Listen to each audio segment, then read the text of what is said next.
오늘은 길을 안내하는 구름 이런 제목의 말씀 함께 나누겠습니다.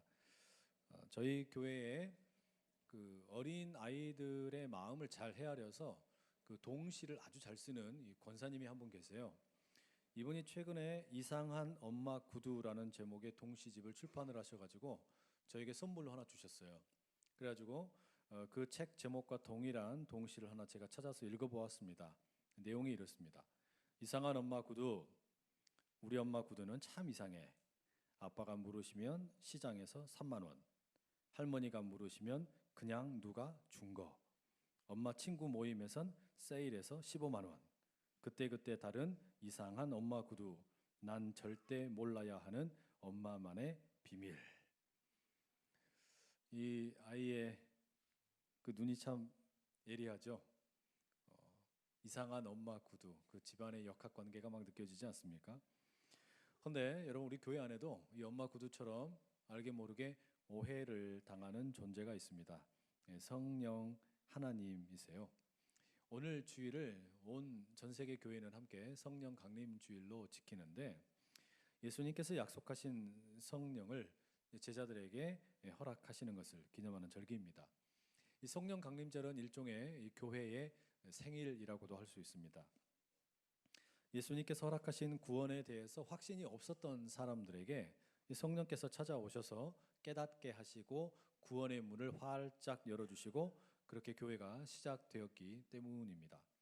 근데 문제는요, 이렇게 귀한 성령에 대해서 어떤 분들은 너무 지나치게 성령에 매달리고, 또 어떤 분들은 성령이 좀 이상한 거 아니야 이런 생각 때문에 너무 무시하는 이런 두 가지 상반된 태도가 교회 안에 공존하고 있다라는 사실입니다.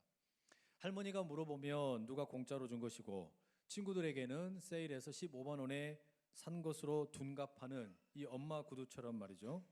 그럼 여러분, 이 성령이라는 것이 정말로 무슨 카멜레온처럼 그런 변덕스러운 존재이겠습니까? 그렇지는 않을 거예요. 우리는 사도신경으로 신앙을 고백할 때 그 내용 가운데 나는 성령을 믿습니다라고 고백을 하죠. 그러면 내가 성령을 믿는다라고 할 때 그 내용이 무엇일까요? 우리 믿음의 내용이 뭘까? 여기에 대해서 우리 개혁 교회 전통에서 가장 권위 있고 또한 중요하게 생각되는 하이델베르그 교리 문답이라는 것이 있습니다. 그 하이델베르그 교리 문답 53번에 이런 내용이 나옵니다. 당신은 성령에 대해서 무엇을 믿습니까? 첫째, 그는 성부와 성자와 함께 참되고 영원히 공존하는 하나님이심을 믿습니다. 둘째, 그는 나에게도 주어져 내가 참된 믿음으로 그리스도와 그의 모든 유익에 참여하게 하시어 나를 위로하시고 나와 함께 영원히 계심을 믿습니다. 여러분, 이 고백의 그 내용을 따르자면 우리는 성령을 인격적인 하나님으로 믿는 겁니다. 우리의 구원을 위해서 이 성령께서 성부 하나님 그리고 성자 예수님과 함께 일하고 계신다라는 말이죠. 그러니까 이 성령을 너무 뜨겁게 강조하다가 무슨 귀신이나 유령 혹은 어떤 능력으로만 취급하는 것은 오해입니다. 또 반대로 성령의 어떤 나타남이나 어떤 성령의 기름 부으심이나 이런 것이 너무 이상하다라고 생각을 해서 그냥 성령을 무시하거나 냉랭하게 대한다면 그건 역시 큰 문제라고 할 수 있습니다. 그래서 쉽게 말씀을 드리자면 저는 우리 교회가 한편으로는요, 개혁교회 전통을 이어받은 장로교이니까 우리가 믿는 믿음의 내용이 무엇인지를 바르게 알고자 하는 어떤 지적인 고민과 노력이 있기를 원합니다. 그러니까 지성이 무시당하는 교회가 아니라 우리의 지성, 우리의 이성이 살아있는 교회가 되기를 원한다라는 말이죠. 우리가 신앙생활을 하는데 도대체 내가 무엇을 믿는지 정도는 알아야 될 거 아닙니까? 그리고 그것이 어떤 것인지에 대해서 고민을 해야 되는 거, 이거 당연하지 않겠어요? 또한 동시에 저는 우리 교회가 오순절 순복음교회보다 더 뜨거운 성령에 대한 사모함이 있기를 원합니다. 그러니까 성령께서 불과 같이 우리를 뜨겁게 하셔서 그 열정에 기름을 부어주시기를 사모하자 이런 말입니다. 왜냐하면 머리만 크고 가슴이 차갑게 식어버린 이런 신앙생활은 또 다른 비극이 되기 때문입니다. 바르게 믿기 위해서 냉철한 지성과 이성이 필요하고 동시에 뜨거운 가슴을 가지고 불처럼 타오르는 열정이 조화를 이루어야 그것이 건강한 교회를 우리가 꿈꾸는 것이라고 생각할 수 있기 때문입니다. 저는 그게 이처럼 지성과 어떤 영성, 때로는 어떤 그 가슴이 조화를 이루는 것, 우리의 머리와 가슴이 함께 조화를 이루는 것, 이것이 올바른 성령 충만이라고 믿습니다. 성령을 우리가 온전하게 경험한다, 혹은 성령이 충만함을 경험한다라는 것은 뜨거운 가슴과 냉철한 이성이 함께 있을 때 가능하다라는 말이죠. 그러니 여러분, 오늘 이 오부 예배에 참석하신 여러분 모두에게 부탁을 드립니다. 성령 충만한 하나님의 성도들 다 되시기를 축복합니다. 왜냐하면 우리 그리스도인들에게는 성령 충만함 없이 대충 살 수가 없기 때문에 그렇습니다. 그런데 그럼 성령 충만한 삶이라는 것은 어떤 걸까요? 우리가 성령 충만함을 누리면서 산다. 그 삶은 어떤 것일까? 오늘 우리가 함께 읽은 본문의 말씀이 민수기 9장의 말씀인데, 이 말씀 읽어보면 성령과 전혀 상관이 없어 보입니다. 그런데 이 본문 가운데서 우리가 성령의 충만함을 누린다라는 것이 어떤 것인지 함께 좀 은혜를 나누려고 합니다. 먼저 여러분, 우리 15절 말씀 함께 같이 한번 읽어보시죠. 15절 말씀입니다. 시작. 성막을 세운 날에 구름이 성막 곧 증거의 성막을 덮었고 저녁이 되면 성막 위에 불 모양 같은 것이 나타나서 아침까지 이르렀으되. 여기 이 본문의 시작하는 첫 번째 구절에 보시면 성막을 세운 날이라는 그 때를 가리키는 표현이 등장을 하죠. 이 때가 언제일까요? 이 성막을 세운 때, 출애굽기 40장 17절에 보면 성막을 세운 날에 대해서 이렇게 말합니다.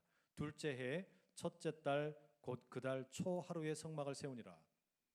그러니까 두 번째 해 1월 1일 날 성막을 세웠다라는 말인데, 이것은요 이스라엘 백성들이 애굽에서 빠져나와 가지고 약 1년여의 시간을 시내산이라는 곳 아래에서 보내게 됩니다. 그곳에서 하나님께서 주시는 십계명도 받고 또 율법도 이제 받게 되죠. 근데 그 하나님의 명령 가운데 하나님께서 거하실 성막을 지어라, 이런 명령이 있었습니다. 그래서 백성들이 그 말씀에 순종을 해서 두 번째 해, 그러니까 1년을 꼬박 보내고 두 번째 해 1월 1일 날 모든 재료를 가지고 이제 취합을 해서 성막을 세웠다, 이런 말입니다. 온 백성들이 함께 힘을 모아서 기쁘게 이 성막을 세우게 되었는데, 그러자 무슨 일이 생기느냐? 낮에는 이 성막에 구름이 덮이게 되고 저녁에는 불과 같은 것이 성막을 덮었다라고 이 본문이 이야기해주고 있는 겁니다. 여러분, 이게 무슨 의미일까요? 구약 성경에서는 이 구름이라고 그러면 하나님의 영어로는 테오파니라고 부르는데, 하나님께서 자기 자신을 보여주는 겁니다. 그러니까 구름이 하나님이 자신을 계시하시는 일종의 어떤 통로라고 할 수 있습니다. 오늘 본문과 비슷하게 출애굽기 13장 21절에도 이 구름과 불기둥에 대한 이야기가 나옵니다. 여호와께서 그들 앞에서 가시며 낮에는 구름 기둥으로 그들의 길을 인도하시고 밤에는 불기둥을 그들에게 비추사 낮이나 밤이나 진행하게 하시니. 여러분, 이 말씀은 이스라엘이 애굽에서 이제 빠져나와 가지고요 홍해를 건너기 전에 주어진 말씀입니다. 홍해를 건너기 전 절체절명의 위기의 순간 아닙니까? 그때 하나님께서 이스라엘 백성들에게 낮에는 구름으로 밤에는 불의 모습으로 이스라엘과 함께 하셨다라는 말입니다.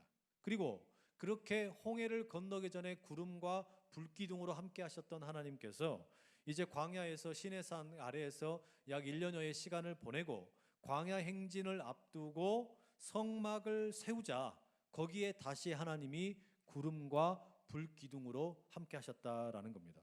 이게 무슨 의미일까요?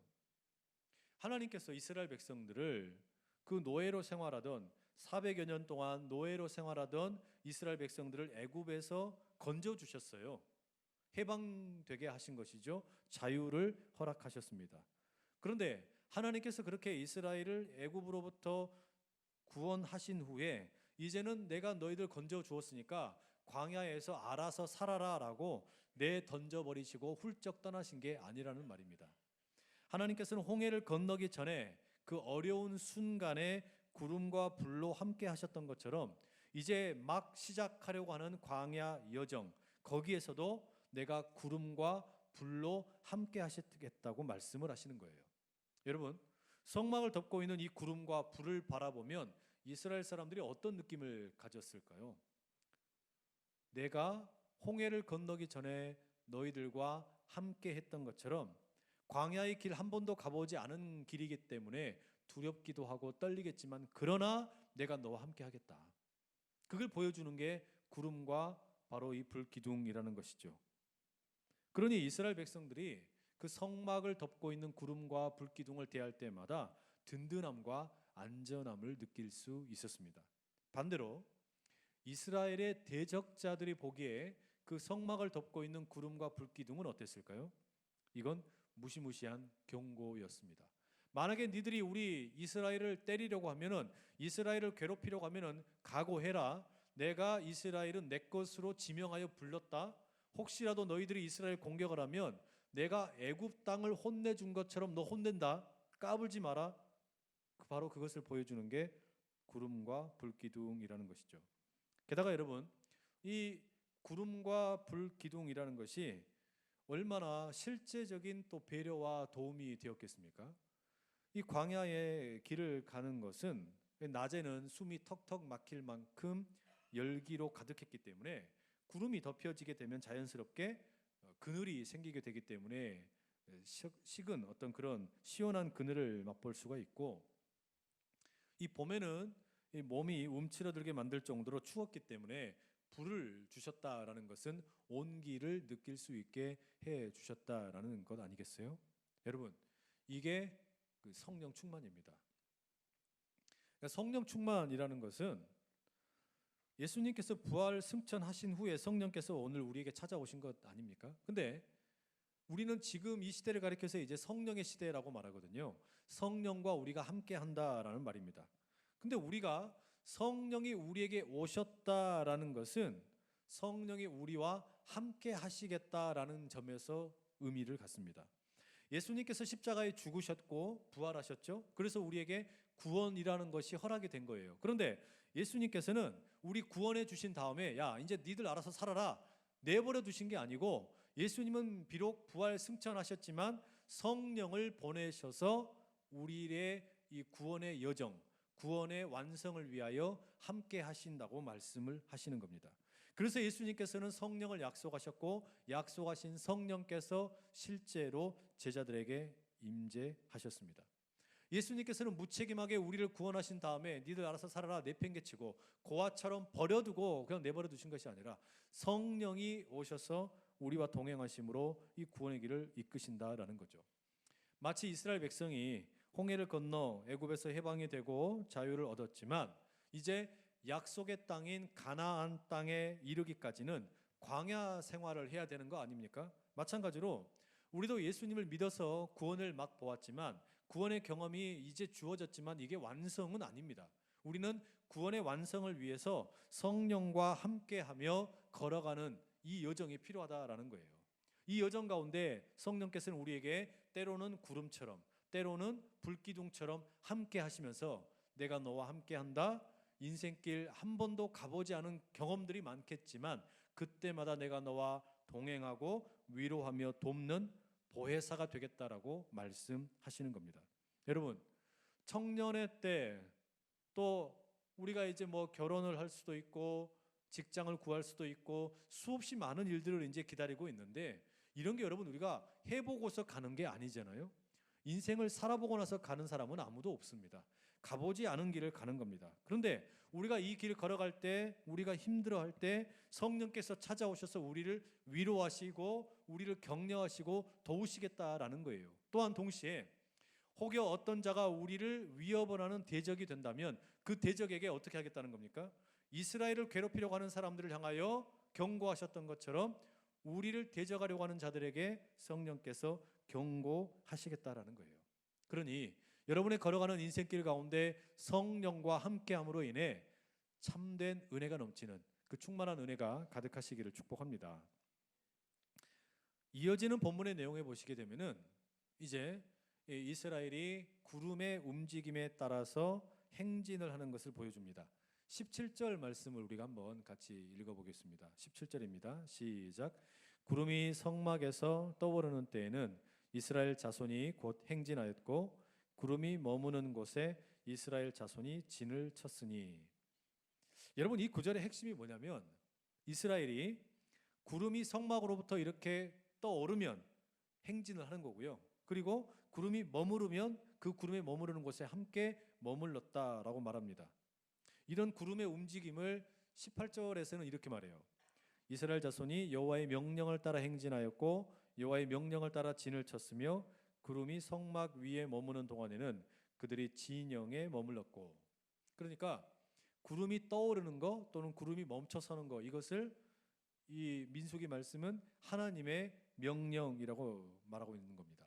구름이 움직임, 구름이 멈추는 거, 이게 하나님의 명령과 같은 것이다라고 말하는 거예요. 그래서 구름이 오래 머무르면 거기 오래 머무르는 것이고요.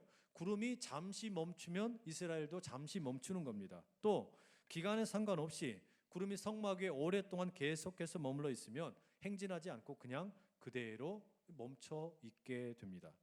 여러분, 이게 무슨 의미를 갖는 걸까요? 지금 이스라엘은요, 이 시내 광야에서 1년 보낸 다음에 본격적으로 40년에 해당하는 이제 이스라엘의 그 광야의 여정을 출발을 하게 됩니다. 그런데 이 광야의 여정을 걸어간다라는 것이 온전하게 하나님의 뜻과 하나님의 방법을 경험하는 것을 말하는 겁니다. 우리가요, 인생의 어떤 중요한 결정을 할 때도 있고 때는 어떤 타이밍이 필요할 때도 있는데 우리가 생각할 때는 왜 그런 거 있잖아요. 하나님, 올해는 제가 반드시 시집가게 해주세요. 올해는 제가 반드시 결혼하게 해주세요. 취직하게 해주세요. 그 우리의 타이밍이잖아요. 우리가 원하는 어떤 때이잖아요. 그런데 우리는 그렇게 간절하게도 원하는데 하나님께서 때로는 지금이 때가 아니다, 이렇게 말씀하실 때가 있다라는 말이에요. 이게 지금 구름으로 들려주는 이야기입니다. 생각해보면 여러분, 이런 하나님에게 순종한다는 거 쉽지 않습니다. 왜 쉽지 않은 줄 아세요? 보세요. 어떤 날은 비가 오기도 하고 또 바람이 아주 세차게 부는 날이 있습니다. 게다가 내 몸의 컨디션이 별로 좋지 않아요. 이런 날 여러분, 우리가 밖에 나가서 돌아다니고 싶습니까? 이렇게 비 오고 바람 부는데 돌아다니면 사람들이 미쳤다라고 생각하기 쉽지요. 그런데 그럼에도 불구하고 성막을 덮고 있던 구름이 떠오르면 어떻게 해야 됩니까? 가야 되는 거예요. 날씨가 안 좋고 내 컨디션이 안 좋은데도 구름이 떠오르면 움직여야 되는 겁니다. 반대로요, 미세먼지 하나 없이 날씨가 너무 깨끗하고 좋아요. 또 내 몸의 컨디션도 너무 좋아요. 오늘 같은 날은 야, 진짜 한 100km도 걸어갈 수 있겠다, 이런 생각이 들 만큼 컨디션이 좋습니다. 그런데 구름이 움직이지 않으면 가지 말라는 겁니다. 이게 여러분, 그러니까 상당히 어떻습니까? 불편하죠. 구름이 떠오를 때까지 기다리고 구름이 멈춰설 때까지 기다리는 거예요. 이게 결국은 여러분, 지금 기다림을 하나님께서 이스라엘에게 훈련시키는 것이라고도 말할 수 있습니다. 그런데 이 기다림이라는 게 어려워요. 왜 어렵냐? 22절에 기다림에 대해서 이렇게 이야기해 주고 있습니다. 함께 읽어보세요. 22절 시작. 이틀이든지 한 달이든지 1년이든지 구름이 성막 위에 머물러 있을 동안에는 이스라엘 자손이 진영에 머물고 행진하지 아니하다가 떠오르면 행진하였으니. 이게 왜 어렵냐면 이 성막 위에 구름이 머물러 있는데 이게 하루, 이틀, 길면 일주일, 좀 더 길어서 한 달, 그런가 보다 기다릴 수 있어요. 그런데 그 기다림이 길어도 너무 길어서 1년이나 기다려야 된답니다. 이거 진짜 너무한 거 아닙니까? 무슨 뭔가 특별한 이유가 있는 것도 아니고 오로지 단 한 가지 이유 때문에 성막 위에 구름이 머물러 있어서 움직이지를 못하는 거예요. 그 기간이 무려 1년이 넘어버리는 겁니다. 이게 정말 쉬운 일이 아니죠. 여러분, 성령 충만이라는 것이 뭡니까? 성령 충만이라는 게요, 내가 하나님과 함께 하는 거 맞습니다. 그리고 내가 걸어가는 인생길에 성령님께서 동행해 주시는 거 맞습니다. 나를 지켜주시기도 하고 위로해 주시기도 하고 나의 대적자들을 물리쳐 주시는 것도 맞습니다. 그런데 이 성령 충만한 동행의 여정 가운데 우리가 꼭 물어야 될 질문이 하나 있어요. 이게 핵심이에요. 이 하나님과의 동행에 있어서 주도적인 역할을 누가 하느냐라는 겁니다. 내가 성령과 함께 걸어가는 동안에 주도자가 나입니까? 성령입니까? 성령과 내가 함께 길을 걸어가는데 성령께서 주도하시는 겁니까? 내가 주도하는 겁니까? 이 동행의 주도권을 성령님께 맡겨드리는 게 성령 충만이라는 이야기예요. 그 이야기라는 거예요. 그래서 성령 충만의 다른 이름은 기다림이라고 할 수 있습니다. 성령 충만은 내가 성령과 함께 걸어가겠다고 말은 번지르르하게 해놓고 주도권을 내가 쥐고서 내가 앞에 갈 테니까 성령님 따라오십시오, 이게 아니에요.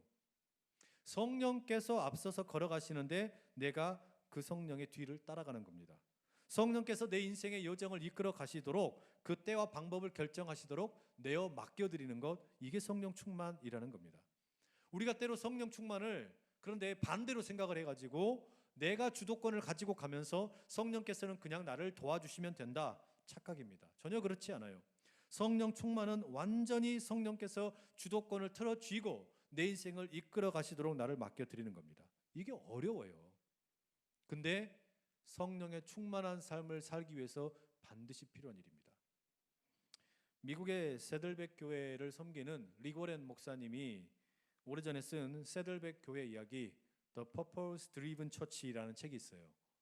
이 책에 제일 처음에 시작하는 내용에 보면 이 리고렌 목사님이 파도를 타는 이야기를 들려줍니다. 파도 타기, 서핑하는 거 있죠.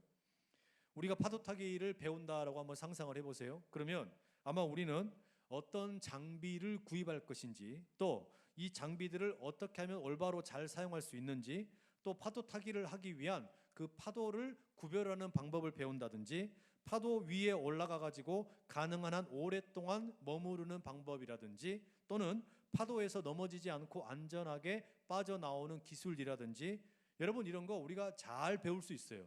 그렇죠? 이런 걸 우리가 훈련을 해서 배울 수 있는 겁니다. 전문 강사를 통해서 말이죠. 그런데 절대로 배울 수 없는 게 있어요. 파도 타기를 연습을 하면서 우리가 절대 배울 수 없는 게 뭐냐? 파도를 일으키는 방법입니다.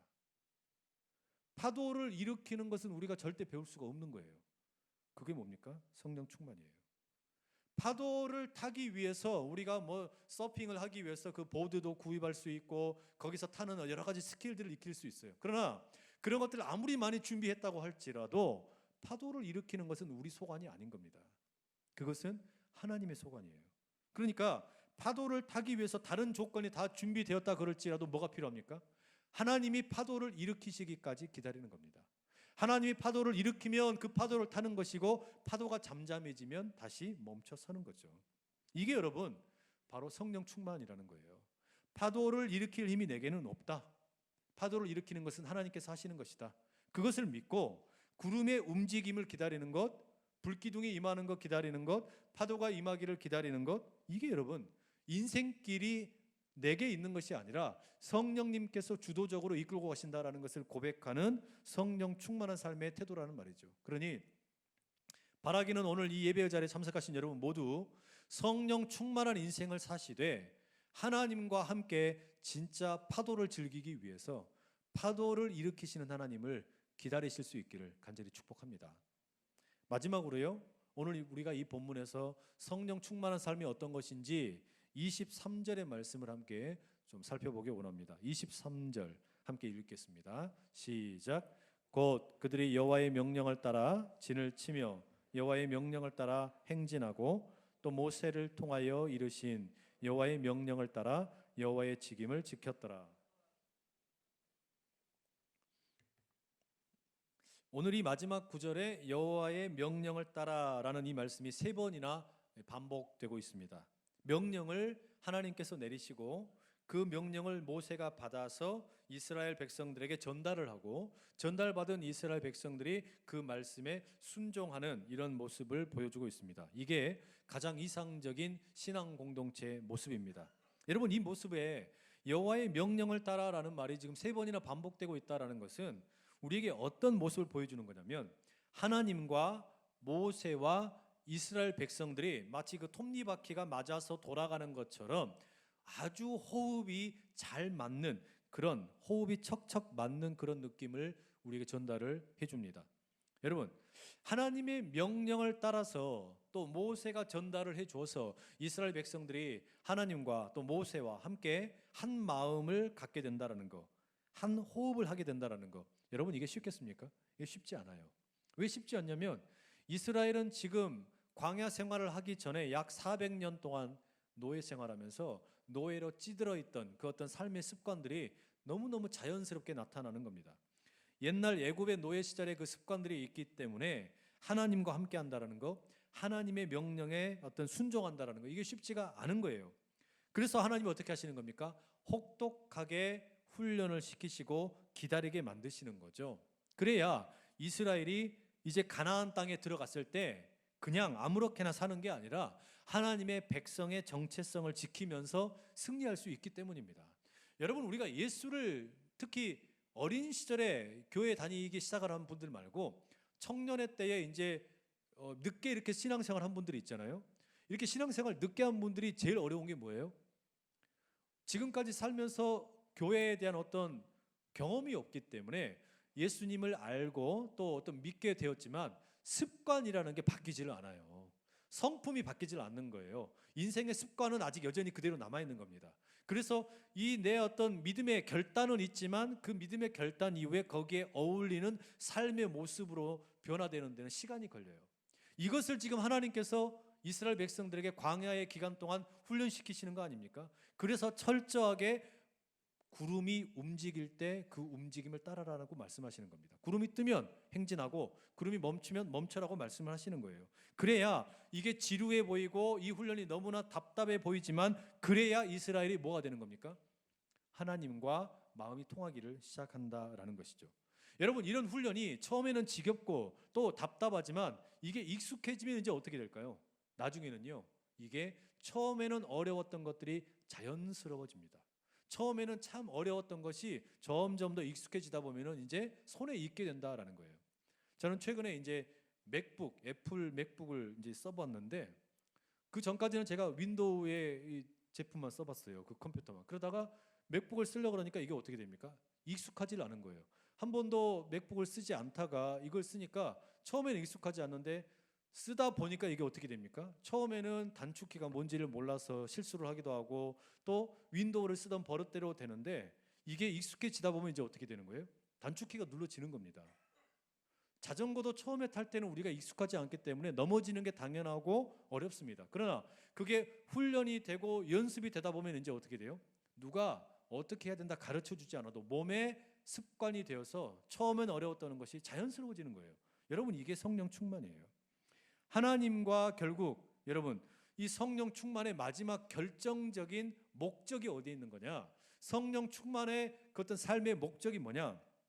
내가 하나님과 호흡을 같이 하는 겁니다. 내가 하나님과 함께 리듬을 같이 맞추는 거예요. 이게 성령 충만의 궁극적인 목적이라는 것이죠.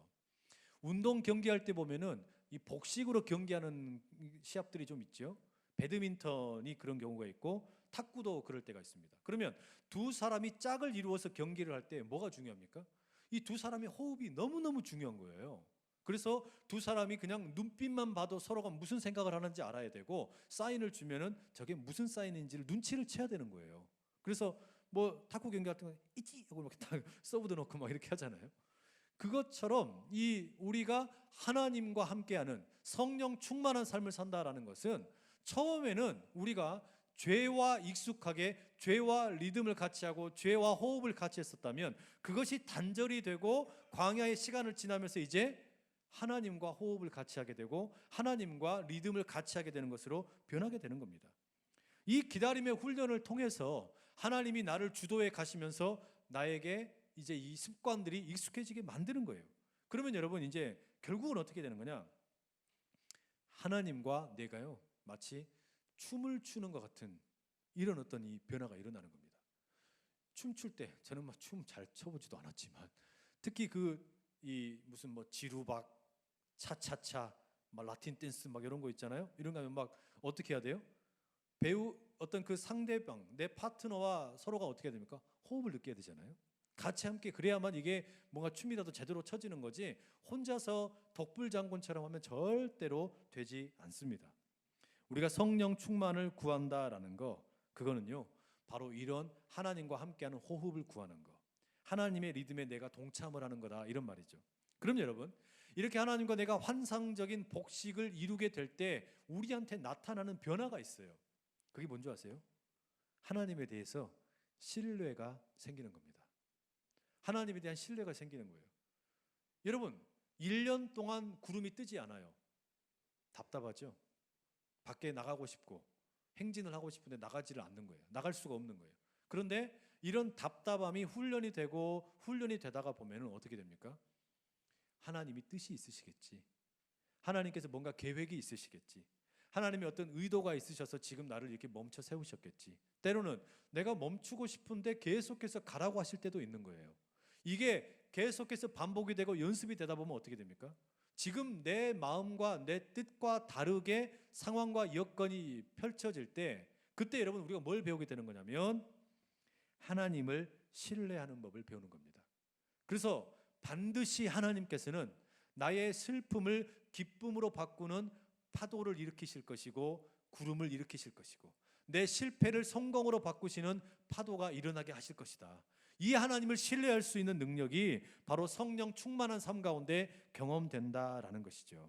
그러니 여러분, 하나님을 신뢰하기 때문에 기다릴 수 있고 때가 되면 그 하나님의 리듬에 하나님의 호흡에 동참하면서 하나님과 함께 춤을 출 수 있는 이런 은혜가 저와 여러분 가운데 가득 있기를 간절히 축복합니다. 그래서 성령 충만이라고 그러면 하나님과 내가 함께 동행하는 것. 그러나 그냥 내가 주도권을 가지고 가는 게 아니라 성령께서 주도권을 가지고 가시기 때문에 그 성령님의 움직임을 내가 기다리고 따르는 것. 그리고 결국은 궁극적으로 내가 하나님과 호흡을 같이 하고 리듬을 같이 하여 함께 춤을 추며 아름다운 작품을 만들어가는 것. 이런 아름다운 성령 충만한 역사가 우리 가운데 모두 가운데 있기를 간절히 축복합니다. 여러분, 지금 이 이슬람 교인들에게는요 라마단이라는 종교력의 기간입니다. 이게 나라마다 조금씩 차이는 있지만 올해는 5월 27일부터 6월 26일까지가 라마단 기간으로 정해져 있습니다. 이 라마단의 유래는 천사 가브리엘이 무함마드에게 코란을 가르친 신성한 달이다라고 해서 제정이 되었습니다. 이 기간 동안에 이 이슬람 교인들은 해가 뜰 때부터 해가 질 때까지 의무적으로 금식을 합니다. 그리고 날마다 5번 정해진 기도를 하게 됩니다. 그리고 이 기간 동안에 필사적으로 코란을 읽어가기 시작을 합니다. 또 이 기간 동안에는요 어떤 선한 행동을 많이 하고 악한 짓을 하지 않으려고 절제를 정말 열심히 합니다. 이렇게라도 여러분 몸부림을 하는 이유가 무엇일까요? 이렇게 이슬람 성도들이 이 라마단 기간 동안에 자기의 몸을 복종시키고 또 자기의 시간을 쪼개서 금식을 하면서 또 코란을 읽고 기도하는 이유가 무엇이겠습니까? 1년의 시간 가운데 한 달이라도 알라의 뜻에 충만하게 나가고 싶다라는 거 아니겠어요? 알라에게 가까이 가고 싶다라는 겁니다. 그래서 우리가 이거를 우리 기독교 용어로 바꾼다면은 알라 충만을 구하는 시간이라고 할 수 있습니다. 여러분, 심지어 소위 무당들도 자기들이 섬기는 그 신의 메시지에 얼마나 집중하는지 모릅니다. 자기가 모시는 그 신에게 그게 뭐 잡신이든 원신이든 그 신에게 얼마나 무당들이 집중을 해서 매달리는지 몰라요. 지난주에 장로의 신학대회교회 그 신문인 신학춘추에 정순덕이라는 이 무당에 대한 인터뷰 기사가 실렸습니다. 그 인터뷰 기사에 이 무당 정순덕이라는 분이 말미에 이런 말을 남겼어요. 제가 너무 인상적이어서 여러분들 좀 말씀 좀 드리고 싶어요. 저는 무녀로서 43년을 살았습니다. 그런데 제가 감히 외람되지만 말씀드릴 것이 있어요. 불교이든 천주교이든 개신교이든 자신이 종교인이라면 정직하게 하늘의 하나님한테 메시지를 들었으면 좋겠어요. 무당이 남긴 이야기입니다. 뭐라 그러냐면 자신이 종교인이라면 정직하게 하늘의 하나님한테 메시지를 들었으면 좋겠다. 내가 종교인이라면 내가 믿는 신에게 정직하게 메시지를 들었으면 좋겠다. 내가 왜곡시키는 메시지 말고 내 마음대로 해석하는 거 말고 그 내가 믿는 신에게 직접적으로 제대로 된 메시지를 좀 들었으면 좋겠다. 이게 지금 여러분 무당이 들려주는 이야기입니다. 우리가 말할 때는 거짓된 신을 섬긴다고 비난하는 무당도 이런 결기를 가지고 자기가 섬기는 신에게 메시지를 구합니다. 또 우리가 잘못된 신이라고 말하는 이슬람 교인들도 라마단 기간이 되면은 그 자신들의 믿음에 헌신을 하면서 알라의 뜻을 구하면서 자기의 어떤 모든 습관들을 제어하고 하나님께 알라에게 집중을 하려고 한단 말이죠. 그런데 여러분, 우리는 그리스도인이라고 불리우는 사람들인데 만약에 우리가 성령의 충만함 없이 산다라는 건 어떻습니까? 이건 쪽팔린 일이에요. 쪽팔린 일이에요. 하나님 믿겠다고 하면서 하나님의 뜻에 대해서는 아무런 관심도 없고, 종교인이라고 하면은 자기가 섬기는 하나님에게 하늘의 메시지를 제대로 들었으면 좋겠다라는 이런 무당의 이야기를 들리면서 찔림이 있다라면 여러분, 우리가 돌이켜야 되지 않겠습니까? 그러니 우리의 신앙생활이 진정으로 살아있는 꿈틀거리는 신앙이 되기 위하여 성령의 충만함을 날마다 구하는 그런 저와 여러분 될 수 있기를 축복합니다. 뭐 대충 그냥 일주일 동안 살다가 어려운 일 만나고 힘든 일 만나서 여기 와가지고 잠깐 그냥 위로받고 그냥 땡 하고 지나가는 그런 신앙생활 말고, 내가 다른 사람들이 소위 그리스도인이라고 부르는 존재라면 진짜 하나님의 뜻이, 나를 향한 하나님의 뜻이 무엇인지 탐구해보고 기도해보고 말씀을 읽어보고 묵상을 해보고 그 가운데 몸부림 한번 해봐야 되지 않겠냐는 말이에요. 그 가운데 성령의 충만함이 우리 가운데 자연스럽게 되고, 처음에는 어렵지만 그 하나님과 동행하는, 성령과 동행하는 이 성령 충만을 구하는 삶 가운데 성령께서 내 인생을 주도하는 그 인생을 내어 맡겨 드렸더니 성령님을 기다리는 법이 익숙해지고, 그 가운데 성령과 내가 호흡이 같이 일치되고 함께 리듬이 맞고 아름다운 춤을 함께 출 수 있는 그런 아름다운 우리 오부 예배 섬기시는 모든 분들 다 되실 수 있기를 간절히 축복합니다. 우리 시간 함께 같이 한번 기도하면 좋겠는데요. 여러분, 이 시간에 우리 기도하실 때 한 가지 제목만 구하고 함께 좀 기도했으면 좋겠습니다. 하나님, 내게 쪽팔린 신앙이 되지 않게 해 주시고 제대로 하나님 믿는 성령의 충만함 믿고 살아가는 하나님의 사람 되게 해 주십시오. 예수님의 제자들도 성령이 임하시기 전에는 그야말로 오합지졸이었습니다. 그러나 그들이 성령의 충만함을 경험하고 성령의 임재를 경험했을 때 그들이 180도 뒤집어져서 예수의 증인이 되고 세상 가운데 하나님의 사람으로 우뚝 서게 된 거 아닙니까? 그러니 하나님, 우리를 그냥 대충 살아가는 그리스도인이 아니라 하나님의 능력에 충만하게 온전히 잠잠하게 의지하며 살아가는 하나님의 사람 되게 해 주십시오. 우리 그런 마음으로 성령의 충만함을 구하며 주여 힘있게 3번을 찍어 기도하며 나가겠습니다. 주여, 주여, 주여. 하나님 아버지, 하나님 함께 해주시고 이끌어 주시고 붙잡아 주시되 감사드립니다. 아버지, 우리의 삶 가운데 진정으로 아버지 사랑해 주시는 성령 충만한 삶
사랑하는 아버지 하나님, 주일이 되면 꼬박꼬박 예배당에 나와 예배를 드리고 예수님의 이름을 높여 찬양하기도 하고 기도하기도 하는데, 때로 우리는 너무나 무기력하게 세상에 속한 사람인지 성령께 속한 사람인지 분간되지 않는 모습일 때가 참 많습니다. 성령님, 이 시간 우리에게 충만히 임하여 주셔서 우리 걸어가는 인생의 성령과 동행하는 법을 배우게 하시고, 이 인생의 주도권이 나에게 있는 것이 아니라 성령님에게 있음을 인정하고 성령님께서 이끌어 가시는 그 인생길에 조용히 기다리며 따라갈 수 있는 믿음의 신뢰가 있게 하여 주시옵소서. 그 걸음 걸어가다가 성령과 함께 호흡이 일치하고 리듬이 함께 되어 아름다운 춤을 추며 나아가는 복된 믿음의 사람들 다 될 수 있도록 역사하여 주시옵소서. 바로 그때 우리의 삶 가운데 하나님께서 예비하여 놓으신 아름답고 복된 일들 마음껏 펼쳐질 것을 믿사오니 주님께서 친히 온 성도들 가운데, 우리 청년들 가운데 성령의 충만함으로, 성령의 은사로, 성령의 성품으로 마음껏 기름 부어 주시옵소서. 예수 그리스도 이름으로 기도드립니다.